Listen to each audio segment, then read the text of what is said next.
పెట్టిన తర్వాత రెండు ఒకే నెంబర్ పెట్టాలి అని అంటే జస్ట్ డిటిఎక్స్లో 30 నొక్కిన ప్లస్ నొక్కితే సరిపోద్ది, రెండు ఒకే నెంబర్లో వస్తాయి. ఇలా వచ్చిన తర్వాత మెనూలోకి వెళ్ళాలి. మెనూలోకి వెళ్ళాక లాస్ట్ నుంచి రెండో ఆప్షను, లాస్ట్ నుండి రెండోది సిస్టంలోకి ఎంటర్ కావాలి.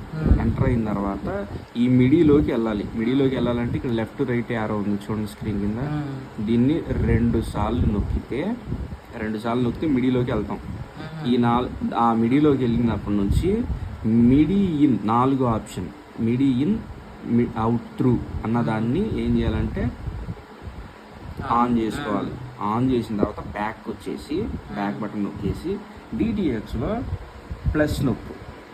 ఓకే, ప్లస్ నొక్కి మళ్ళీ మెనూలోకి వెళ్ళు, మళ్ళీ యాజ్ డీస్ సిస్టంలోకి ఎంటర్గా మళ్ళీ ఈ లెఫ్ట్ రైట్ యారో మార్క్ నొక్కితే కంట్రోల్ తర్వాత మిడీ వస్తుంది. మిడీ 2 టైమ్స్ ప్రెస్ చేయాలన్నా, 2 టైమ్స్ ప్రెస్ చేస్తే మళ్ళీ మిడీ ఇన్ మిడీ అవుట్ త్రూని ఆఫ్ చేసి ఇప్పుడు బ్యాక్ వచ్చేస్తే ఇప్పుడు 30లో నొక్కినా కూడా డిటిఎక్స్లో మారుతుంది, సేమ్ నంబరింగ్ మారుతుంది. Okay, okay. అది సో నువ్వు 30లో కంట్రోల్ చేసుకుంటే చాలు.